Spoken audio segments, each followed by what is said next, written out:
And we are live with another game from the G7 Division 2 League of Legends tournament group stage. I am David, the Whimsical One Wims. Alongside me once again, now no longer in his rookie split, is Rob Gosu Dreams Price. Rob, how are you doing this evening? I'm doing pretty good. I'm actually super excited for these games. I'm looking forward to seeing this Division 2 and how it kind of works out. So, saw a couple of the games there yesterday and they're really good. So, hoping these two will be the same as well. We should have another great game for you this evening. This one between Flash Q and Team Flying Ostriches, and we are going to get right into picks and bans. The first two bans coming off the board: Malphite, a very meta ban, taking that one away from Mossy, and Veigar, a lot more specific, not wanting Alpha Horizon to pick that champion.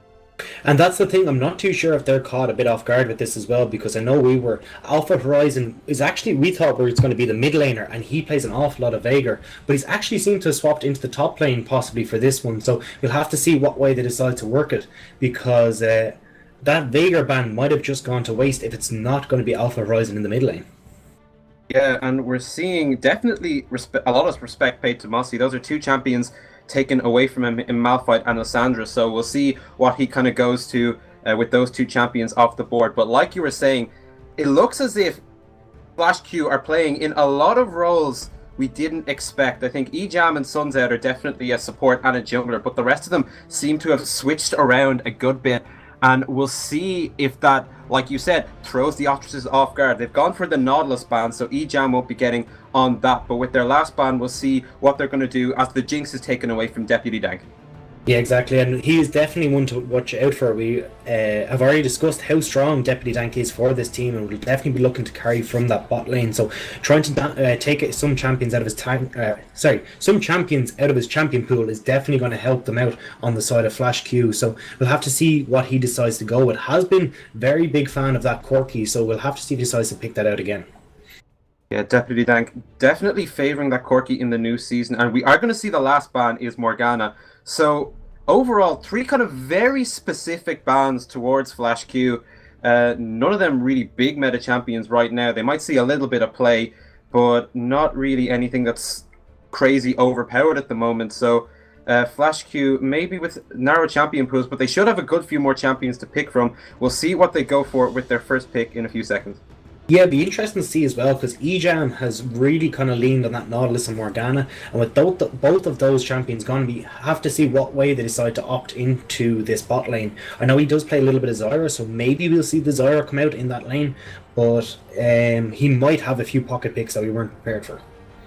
Yeah, and we do see the first pick is going to be the Rek'Sai for Sunset, which maybe isn't something we expected, but that Corki lock-in straight away on the side of the Ostriches is something we definitely expected. We were wondering would it get through the pick ban phase at all, considering how much Deputy Dank has gone for the champion over the last week or so since the new season has started, but he's going to pick it up straight away in the first round of picks, and Braum accompanying it for Banter of the Opera in the bottom lane. Exactly, and what I do like about this bot lane is that once Corki gets that sheen, it's very, very difficult for you to answer back whenever he tries to trade, because Braum can throw up a shield in front of him, so he can't really answer for a lot of that damage that he'd be putting out. But also what I wanted to talk about was that oftentimes what you'll see Team Flying Ostriches do is, if they do get that Corki in the bot lane, they'll opt sometimes for an AD in the mid lane, so you might see the likes of the Varus or the Ezreal being picked up here in the mid lane. So it could be interesting to see if they decide to go to that, maybe take another one of those champions away from the AD carry on Flash Q as well. Yeah, we're seeing just the general strength of AD carries right now. We see them occasionally the top lane, the jungle, like you said, the Ezreal or the Varus possibly in the mid lane, and obviously the AD carry role. Corki, one of the big ones right now, can be played either mid or ADC. I imagine we'll be seeing Deputy Dank pick him up this time around, as Fardy not exactly familiar with the champion. On the side of Flash Q, though, it looks as if they're going to go for the Darius in the top lane, actually, and that will be a Victor mid. Straight away, though, Ostrich is responding with the Lee Sin and the Aurelia lock-in. So with Malphite and Lissandra off the table, Mossy is going to go for his third champion in Aurelia. Yeah, exactly, and I think I'd like to see maybe a bit of a poke comp coming out of Flash Q here, especially if they can pick up maybe the Ezreal for the bot lane there, and then they can siege in front of these towers. And the thing is, once you have a Darius, a big chunky frontliner like that you have to try and run through, sure, he doesn't have much CC that can bring you into him, but if you have to try and run through them to get to a pick or to get onto a poke backline, that's really when you're going to see Darius shine. But looks like they're going to opt for the Tristan here, and there is that Zyra that we were talking about earlier on in the pick ban phase.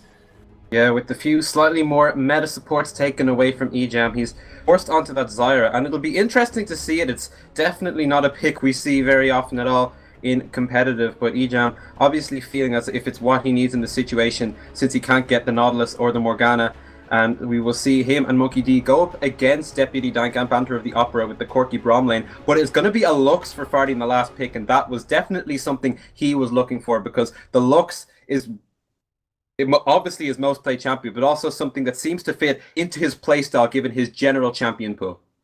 Yeah, exactly, and it is a nice pickup there. Kind of rounds out the comp very nicely. Once they can get into these kind of siege situations, you can see the Lux bindings and the Lux ultimate. You know, you're just waiting on one of these bindings to hit, and suddenly there's all that quirky burst along with the Lux coming through as well. So if someone does get caught out, it's going to be a lot of damage that's suddenly coming down on top of them. Yeah, and we saw at the last minute though, Kev's Kenny taking that cleanse on the Victor, making sure that he is less susceptible to getting caught out by that Lux, or maybe by the other CC sources on the side of Ostriches. So he's going to have to be very careful, because Victor, for all of his damage that he puts out, and he does have that gravity field to keep people off of him, between Nip and Mossy, they're going to be going straight for that back line and straight onto the Victor, who is known for being an immobile mage in the mid lane. So Kevs might have to watch out a bit as these fights go on in the game. Yeah, exactly. What we also have to look out for, besides maybe the Zyra roots coming through, there's very little that can actually like lock up the backline of Flying Ostriches here. I mean, the Lux and the Corki, once they're positioned correctly, really shouldn't be getting caught out. You're going to have to try and look for Rek'Sai to try and come in from the side, flank them a little bit, or else for the Darius, maybe a TP flank as well, because otherwise there's not much, there's no CC apart from that one skill shot that can actually lock them up particularly well. I mean, you do have the gravity field of Victor, but realistically, the backline of Flying Ostrich shouldn't be in range of that, so it's going to be quite difficult, particularly in this mid game where the Lux and the Corki kind of hit a bit of a power spike to actually get onto them and deal with these two champions. Yeah, and like you're saying, that Corki power spike and almost kind of the lack of really reliable engage on the side of Flash Q. If Deputy Dank could take a nice lead with him into the mid game, where Corki is really strong when he has that Trinity Force and he has that Sorcerer's Shoes, he does have a good bit of positioning tools, and also if he can pick up the package, he's going to be so difficult to deal with, especially if he can create a bit of space for himself. That will be the point in the game where Monkey D on the Tristana is at a real power trough. So I think Flash Q have to be very careful around that point, and especially early, that they don't give Deputy Dank and Banter of the Opera a lead in the bottom lane. Yeah, exactly. I am very worried about this composition coming out from Flash Q. I know that Alpha Horizon does play the Darius and was a comfort pick from, but realistically, I think I would have liked to see maybe something along the lines of Gnar or something that can maybe get a bit more of a hard engage for them. It can lock up a lot of guys, and particularly Gnar synergizes so well with the Victor, because if you can get maybe a 2-3 man ulti, you'll see just that Victor ult come down on top of it again, and it does so much damage between the laser and also his ulti. Just wipes the floor with so many guys, just so much burst coming out from that. And if you've got a Tristana who can follow up on that damage, follow up with her resets, she's going to be jumping all over the place, kill after kill after kill, and it's going to be very, very difficult to deal with that situation. I'm just not a big fan of that Darius pick. He doesn't really offer very much into the comp that we saw coming out of Team Flying Ostriches. Yeah, I do think, though, with that pairing of Victor and Tristana, there's a lot of pushing power. Victor's obviously a bit more kind of towards the early game, whereas Tristana just decimates those waves as the game goes on. But they can very quickly destroy those minion waves. They can very quickly get to towers as they take the minion waves down. And I think if they can create situations where they can do that unpunished by the comp of Ostriches, that could be the recipe for success for Flash Q in this game. Yeah, exactly. And I think I'd really like to see the way the vision game is going to play out in this one, because I think there is a lot of pick potential on the side of Team Flying Ostriches with the looks there as well once you can lock someone up. So make sure that you have that vision and you can't be caught out kind of on your own there, because there isn't going to be very much disengage tools on the side of Flash Q. As we said already, it's only really that gravity field or the Zyra route. Everyone else has to be in front or running into the team to really get their CC down. So we're going to have to be very, very careful about where they're standing and make sure they're not, Braum, Braum, of course, has that CC as well, or even once the NIP try and insect or get some kind of pick potential off at that. So they really do need to be careful and staying as a team in these situations, because I think if they start breaking off into little skirmishes, it's really not going to suit them very well. Yeah, although I think just looking at the comps on both sides, when it comes to damage in the late game, I do think Flash Q do outweigh the Ostriches. So if they can make it to that point on even footing, they should be in a good position to take a lot of fights. Like you said, you don't want to break it off into the different kind of skirmishes, but if they can kind of keep themselves in your regular kind of 5v5 fight with the Tristana at that point in the game, Victor should be still doing a lot. And if Darius can have a big impact, I think Flash Q should be in a good position to take all those kind of fights. Yeah, exactly. I think the main point, the main problem point on the side of Flash Q is going to be that double Triforce power spike. You're going to see Mossy, or even, the Gwinsus, depending on what he opts for, but you're going to see him hit that power point at the same time that Corki does. And Lux is going to have stacked up a little bit of wave clear and stuff at this stage. So if they can play that mid game well, they should be able to get past that and into those later stages of the game where they should be fine. But it's just going to be that initial, especially when you got Lee Sin as well, who is that early game centric jungler. It's just going to be a case of how well can they play this defensive style and suddenly turn it on when it actually matters. So we are on the rift for this round one game in the G7 Division 2 League of Legends stage between Flash Q on the blue side and Team Flying Ostriches on the red side. Both teams looking to start off their campaign with a win. I think both teams kind of newer ones to the scene, but should be an interesting game anyway. We saw a few good games and we're hoping for another one. Right now, just looking at the level one, both teams playing very defensively, neither looking for anything too crazy in their first game. Yeah, exactly. There's only kind of the Braum that would really have an advantage for Team Flying Ostrich in this one with the level 1 invade, because he can apply those concussive stacks. But I think, yeah, they're just going to play it safe at the moment and wait for those power spikes that we're talking about there. And as well, they're just opting for those 2v2 lanes. So you'll have to keep an eye out. Once Corki does hit that Sheen in the bot lane, he actually outputs an awful lot of damage, particularly if the Braum can get a Q stack on him already. It's going to really hurt, and you can definitely get a lot of damage out in that situation.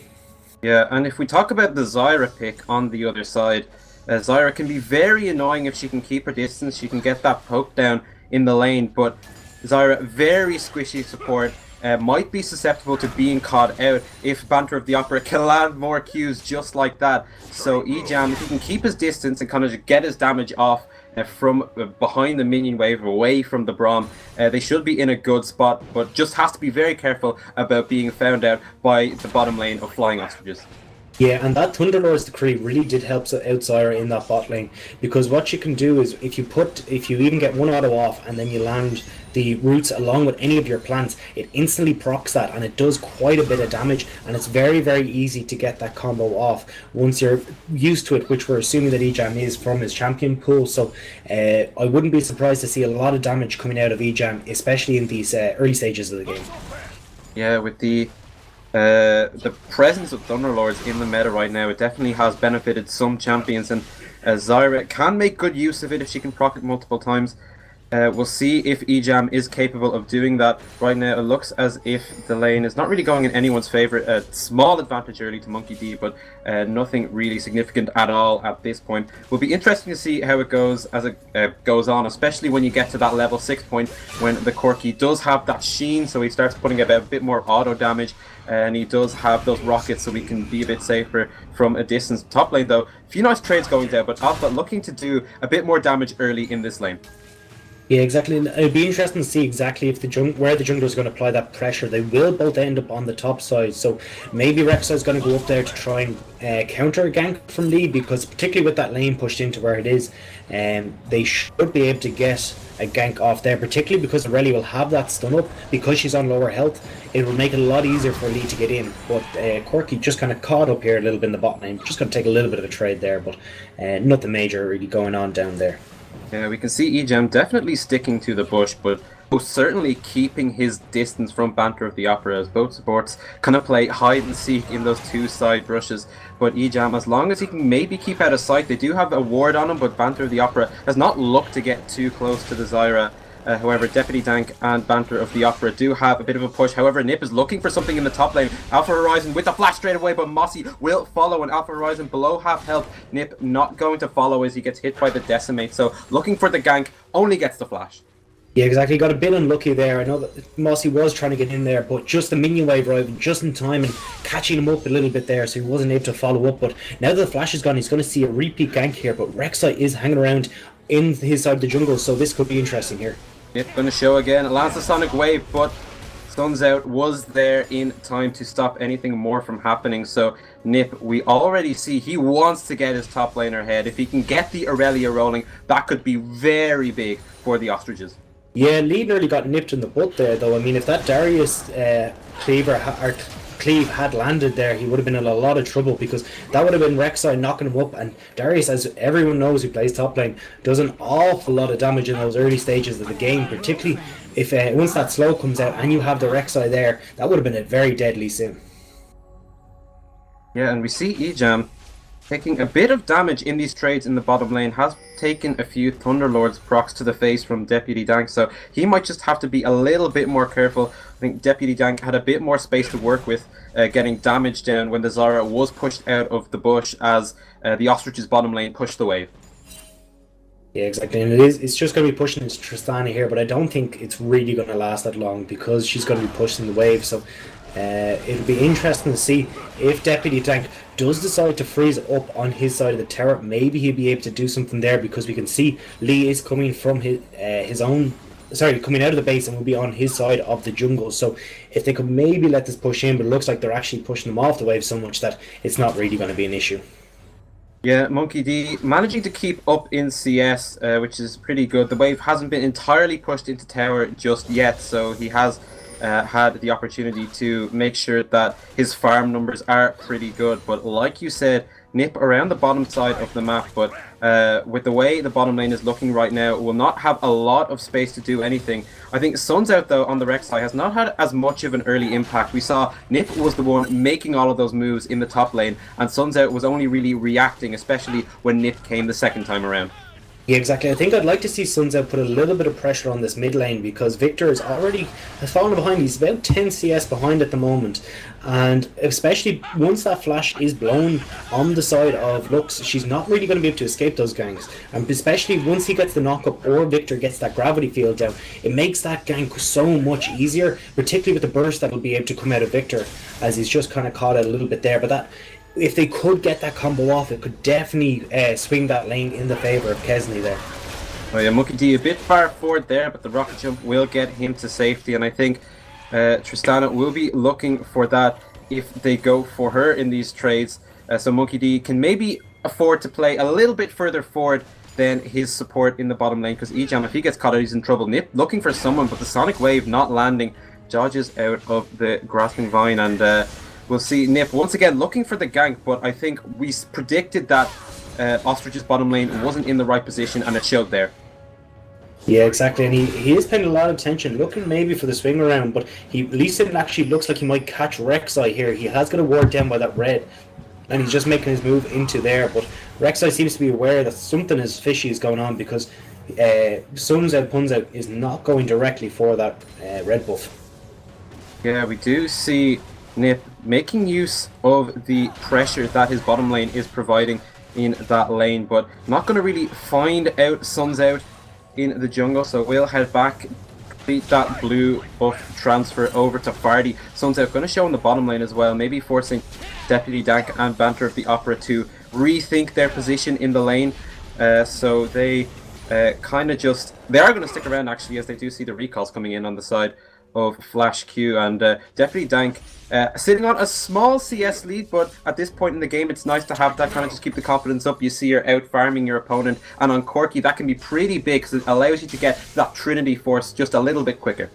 Yeah, exactly. And something that's very interesting that only really works for the red side in this situation is generally your mid laner will get that blue buff a little bit sooner, which means she can actually wave clear particularly well. And because the Victor is going to be struggling, well, he has backed now, but what can usually happen is because he's struggling with the mana, it means that you can actually push the wave in. He's going to struggle to clear that wave, and suddenly your mid laner gets that opportunity to roam. And now the reverse is going to be the case now, as the Lux blue buff is going to run out and Victor should have his there, so it means that the Victor might be able to make the roaming game just after Lux's runs out. We'll have to see if they do take advantage of that situation.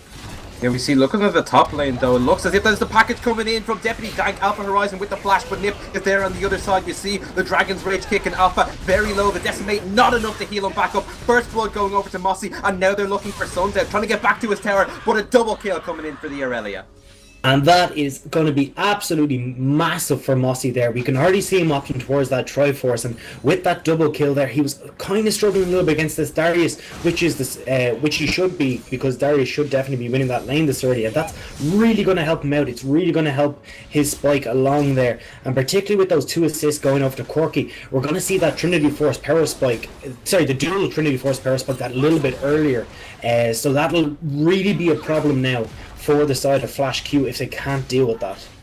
Yeah, it was the only lane that the Ostriches were really down in CS on, but nice call from them to use the package in the top lane to get Mossy those 2 kills, and now he can really duke it out against Alpha Horizon, where he previously had that disadvantage. It did allow Monkey D a little bit of free time in the bottom lane, but he did not manage to get the tower down.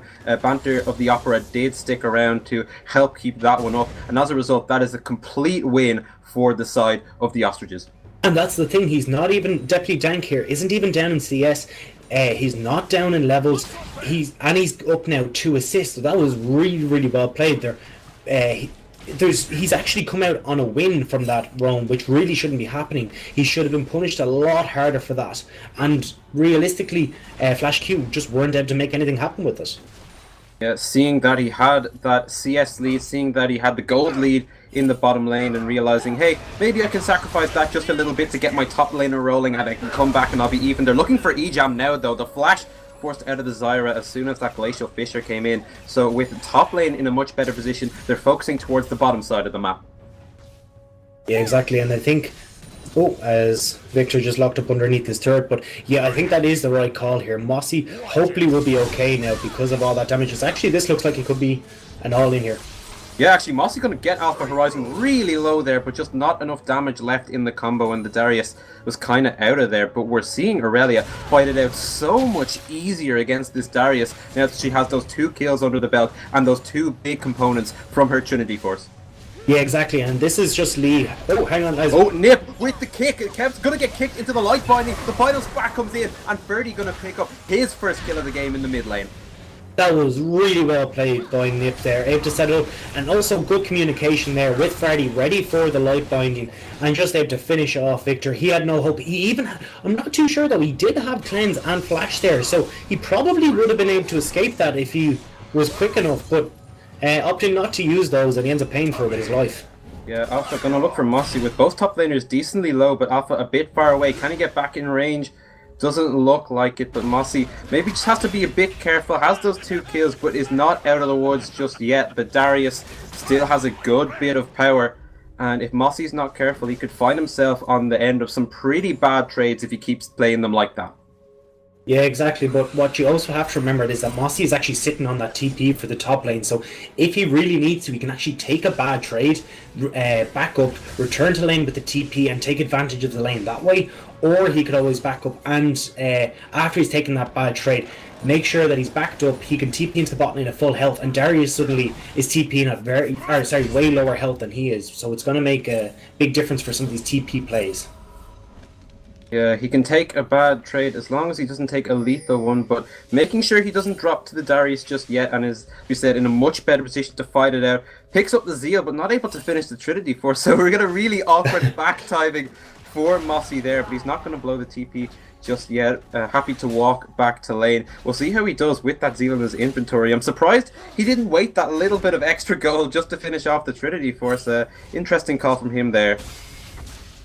Yeah, exactly. And I think what I'd like to see is the side of Flying Ostriches start up some of these dragons, because as you were saying that they're going to have that Trinity Force power spike and really start in the mid game, but if this game does go on beyond that point, they really want some sort of backup plan. They want a plan B for this, and those 5 Drakes could actually be their way into it. And particularly if Flash Q decide to fight for these objectives, that's going to be really big fights that they could take advantage of and try and snowball their lead that way.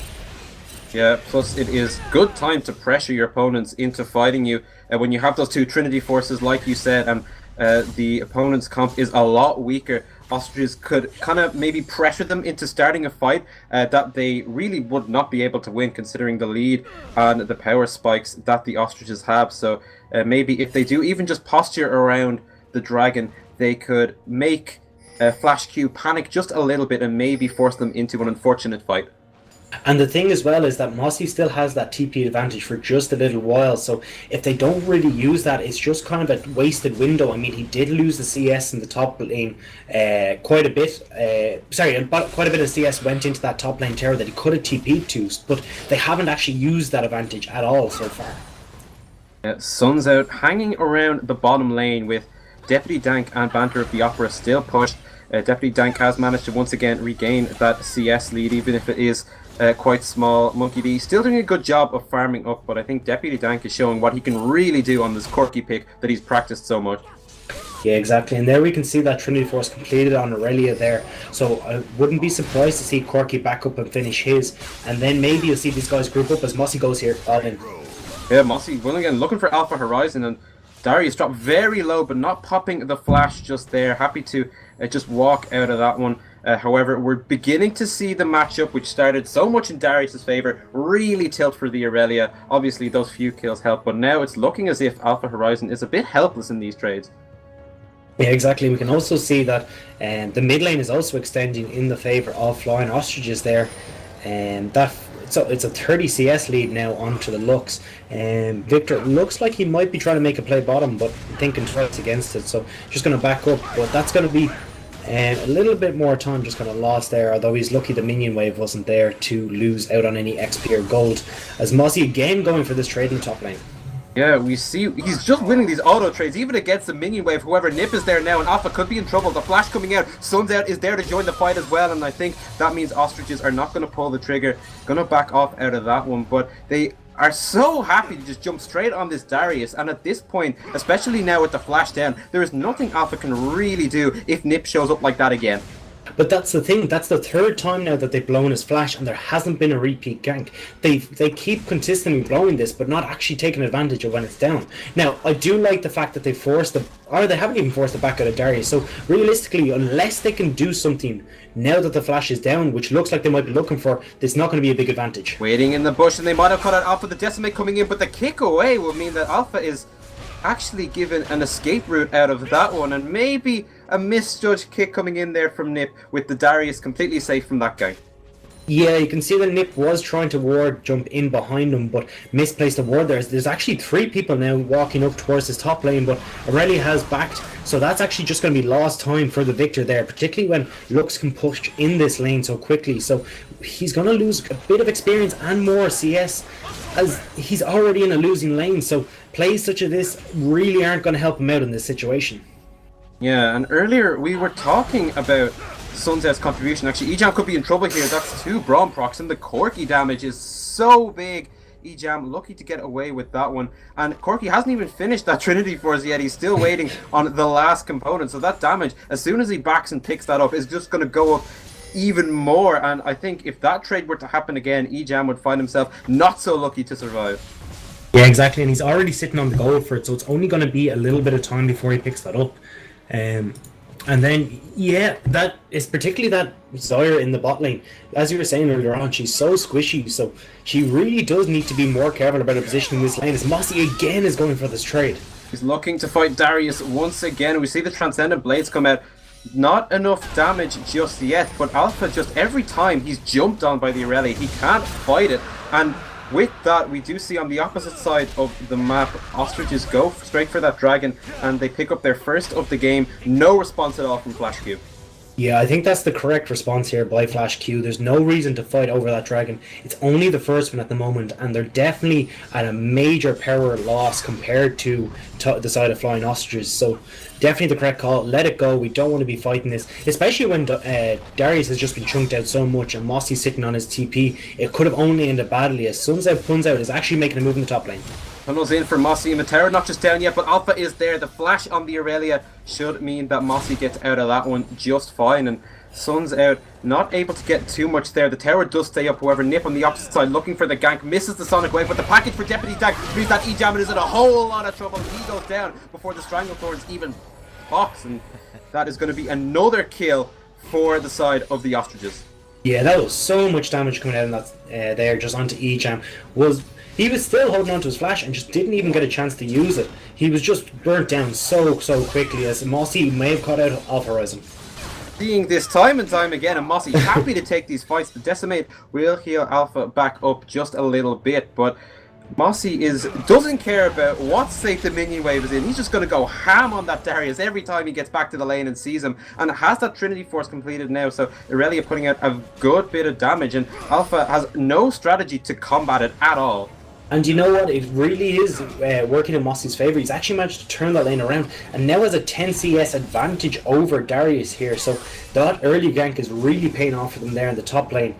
But we'll have to see what they can translate it to around the map, because at the moment Darius is just able to sit there and just re-heal back up in the lane, so they're not even getting tower damage or anything there. He's going to land the Sonic Q over the wall, but Kev with the flash out managed to dodge the final spark as well. E-Jam there for the support. We're going to get hit by the light bonding himself, trying to turn the damage back around on Nip, but Kev is going to fall before Nip goes down with him as well. Monkey D going to be the next target. E-Jam low as well. The flash forward, Banter of the Opera not able to land the Glacial Fissure, trying to get it from over the wall, and that will be the kill coming in, picked up by Banter of the Opera. Yeah, exactly. Now they should be looking towards this mid lane tower. That is by far the most valuable of the outer towers in this game, although bot lane has already gone down. So they should be able to move in here, get some nice few wards down. As you can already see, the start of that process, Nip being very dutiful there with his wards in that bottom side of the enemy jungle.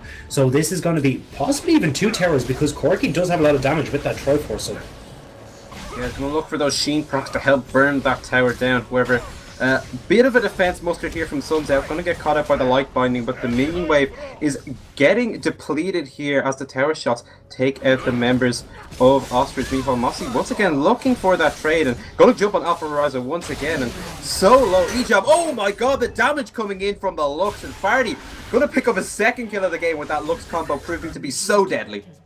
yeah, exactly. I can see that E-Jam maybe not so comfortable on this champion, because that's a lot of times now he's just been caught out. He's just not playing like he is that squishy member of the team.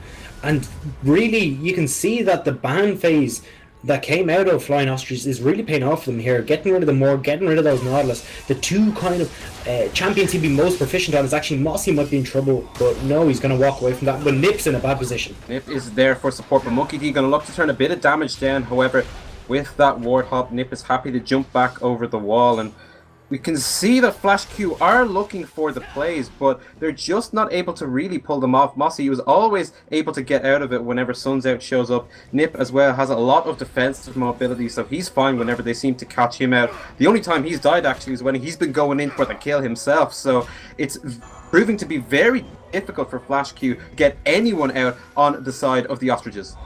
Yeah, and this is the part of the game that we were talking about. They will struggle with the most. It's when they hit this double Triforce power spike, and they're just starting to take over all of their jungle and everything now. So it's going to be very difficult. Mossy putting a lot of damage out here.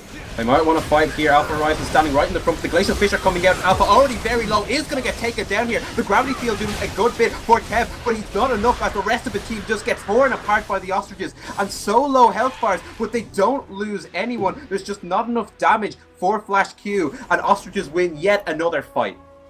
Yeah, I don't know why they're trying to fight this. This is really when this team is at their strongest. What they really should be doing is trying to ward out their jungle and just wave clear, wave clear, wave clear. You've got the Victor, you've got the Decimate from Darius, you've got, which is, I know, very short range, but he can clear at least against Mossy in the top lane underneath his tower. And you've also got the Tristana, which does offer quite a lot of wave clear when she can throw down that bomb on the minion waves. But they keep opting into these fights. They're just not going to win. This is not their power spike at the moment. They want to hold on into the late game before they start taking these fights. Yeah, however, we see the Rek'Sai ult coming in, and they might be looking for someone here. They're going to go for Deputy Dank, with Tristana jumping over the wall, and the Corki is in a lot of trouble here. Not enough damage before he falls, and Monkey D happy to pick up his second kill of the game. Yeah, and that's another time now that the Flying Ostriches just a little bit overstayed their welcome. They got lucky in the last one where Fardo did manage to pick up a kill onto Ejam there, but they are just kind of sticking around that maybe a little bit too long, so just clear out of there a little bit faster and back up and just take your advantages elsewhere. Yeah, we see them just sticking around a little bit too long. However, I don't think they're too worried by that one kill they gave up, because they are sitting on just under a 9k gold lead 24 minutes in. They do have that dragon over their opponents, as well as a 4-tower advantage, and with the way this game is going, it looks like they're going to pick up a couple more pretty soon if they keep the pushes going. Right now seem to be looking for that second dragon though, as they move all their members towards that area of the map. Yeah, exactly. We can see that the water coverage again, well, it's just gone out there now, but in the top side jungle meant that they had vision and they know that this is completely safe. And you actually have Aurelia pushing the bot lane, although she might get caught out here. She's just a little bit overextended, but with the rest of the team joining her now, she should probably be okay.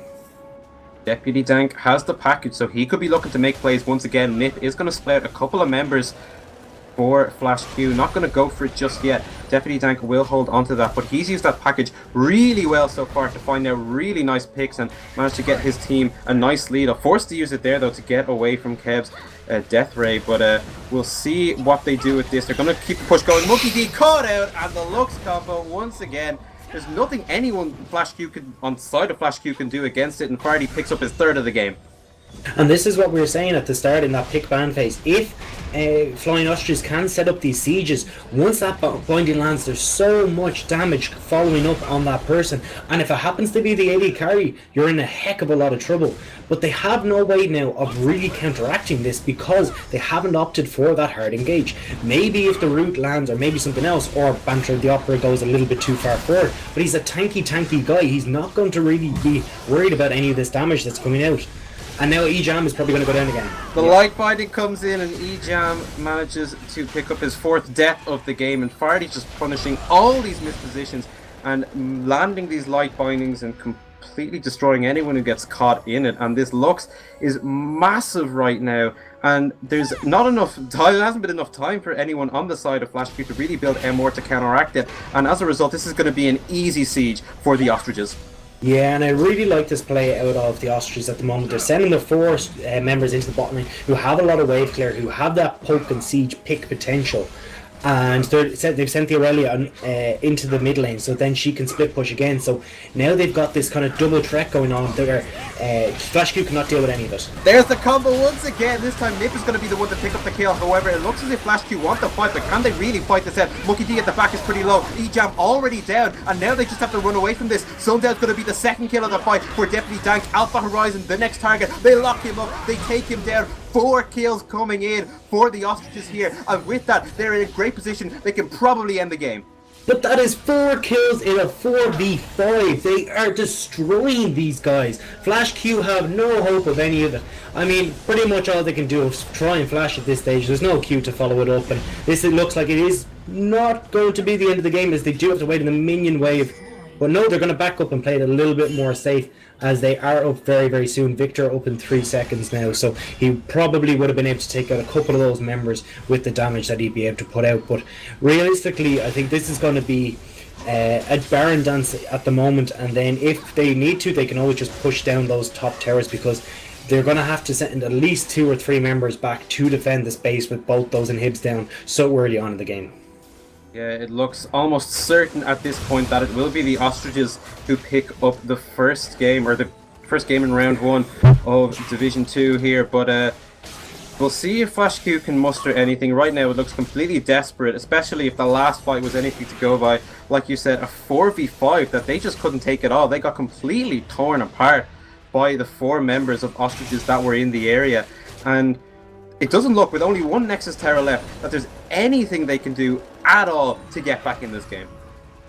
Yeah, and that's the thing. I mean, actually, flying ostriches are looking straight towards this Baron, which is what I was going to say, because they're going to have super minions pushing in the mid lane, pushing in the bot lane. You got Victor and Tristana there, and there's no way that they're going to be able to get here in time at all to try and contest this. So this is just a free Baron straight up.